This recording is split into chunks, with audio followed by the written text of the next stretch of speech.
Texting and driving. We've all had those assemblies the week before spring break where some random person comes in and they talk about how texting and driving is dangerous and why you shouldn't do it.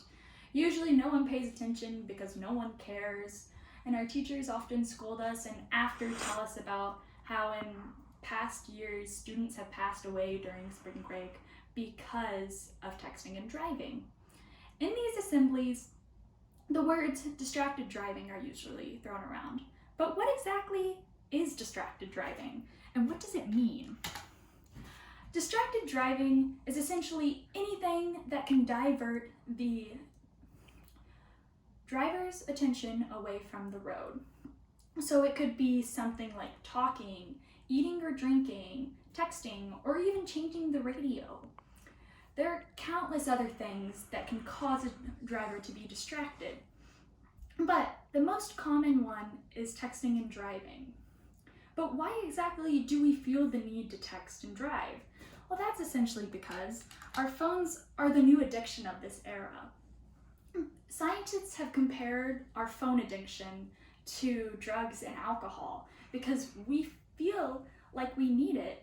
And throughout the last decade, checking our phones has just become normal. It's when you get a chime, you want to see what's going on.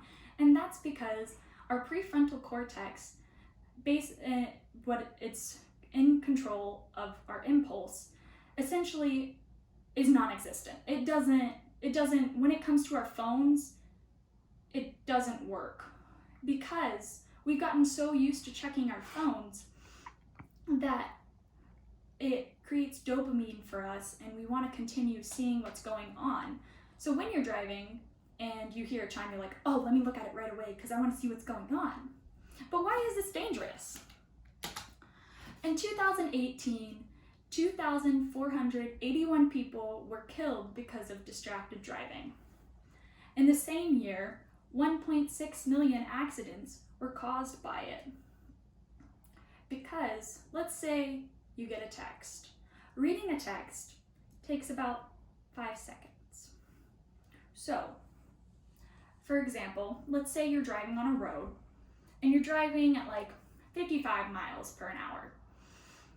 When you look down at your phone for 5 seconds, you travel the length of a football field. Let's say you're driving at 70 miles per hour on the interstate. When you look at your phone then, you travel the length of 2 football fields.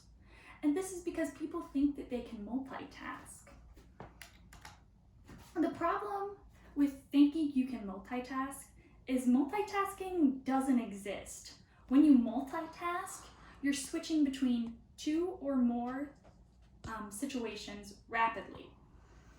So essentially, what happens is when you're working on both of them, you're doing both of them poorly because your attentiveness to both problems is lower. And attentiveness is important when you're driving, and if you aren't attentive towards the road, you can get into a car crash. So states have tried to pass legislation, and actually most states have passed legislation about driving with your phone. So far, 21 states don't allow cell phones while driving at all.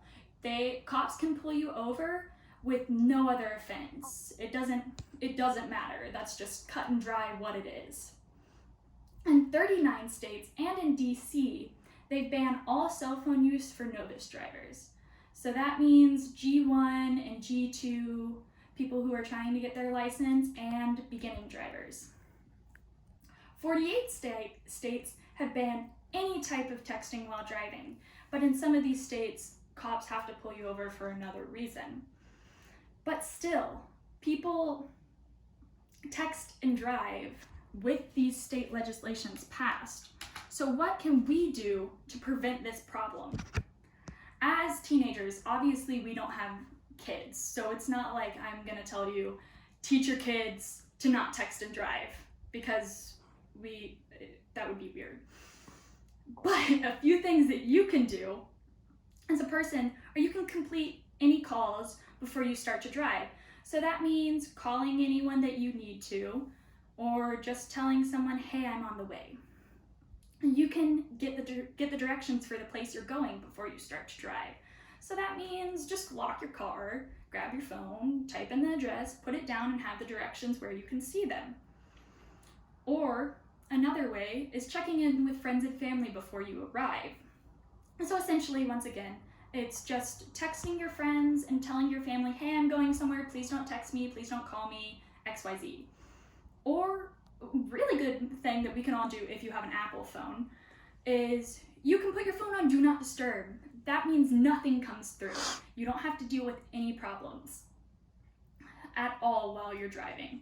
And finally, you could lead by example. And I'm not saying that, oh, lead by example. What I'm saying is when your friends are in the car and something happens and you get a notification, ignore it. Don't look at it. Show your friends that you don't need to be on your phone. Our lives are more important than notifications on our phones. And if we can save someone else by just doing that simple task, then we've created a safer world already. Thank you.